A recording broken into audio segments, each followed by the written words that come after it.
city. That's where everything kind of began as far as music goes. From childhood, I grew up singing in choirs, being taught by my mother to sing, taught by my father how to project, how to tell stories. So that's kind of where it all began, basically. I guess the history of it, the legacy of St. Louis and what it was, does say a lot for what I want to say, for what I think music from that part of the nation has to say. I think it's like the soul of the country, because it's like a mixture of everything. So it's kind of like we have to catch all the influences from the east, the west, the south, from everywhere, and kind of grab everything and talk about everything. We can't really just be one-dimensional about our subject matter. It kind of has to be a mixture of politics, religion, love, lack of, all three. Opportunity, and it's kind of like a must. In order to do anything in this music business, you kind of have to be in New York to a certain extent, New York or LA. Kind of have to move from coast to coast to a certain extent. Oh, definitely. Where myself and another cast member, Black Spade, that just came out this beginning of this month with his album To Serve With Love. We were part of this crew in St. Louis, and we put out an album in 2002 with that crew, and a lot of good things came from it. A lot of attention, a lot of things that St. Louis probably wasn't used to, but at the same time kind of gave us the opportunity to express ourselves in the same way, because it is kind of at the same time it is kind of a trendy city too.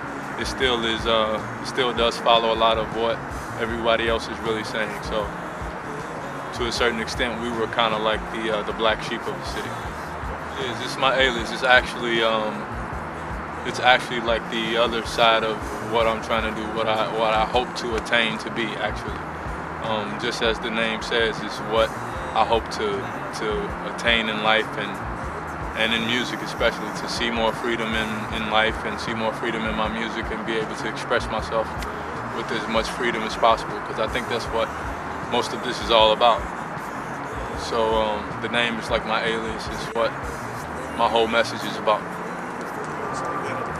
The entire record was done by a guy by the name of Canada Smith, who I've been working with for about 5 years, 6 years, something like that, 7 years. It's been since like 2002.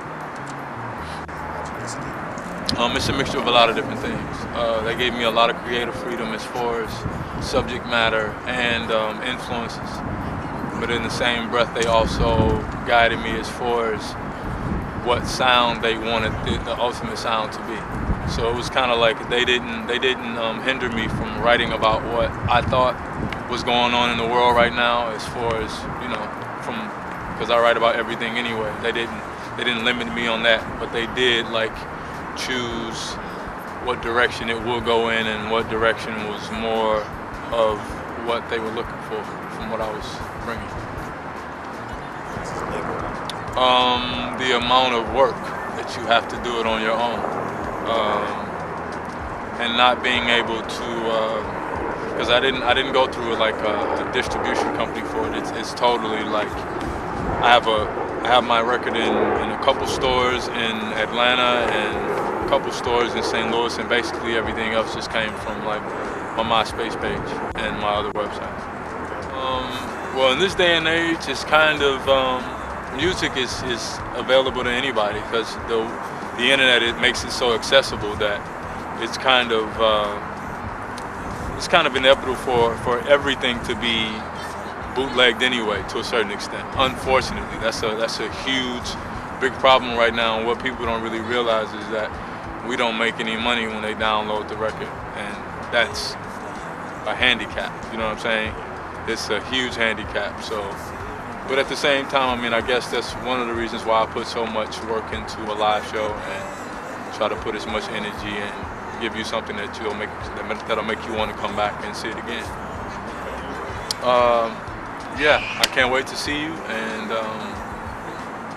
I hope you'll stay with me through all my changes and all my expressions, and hopefully we'll grow together. Peace and love. Lord, what's your name? And I follow your lead. Said it makes me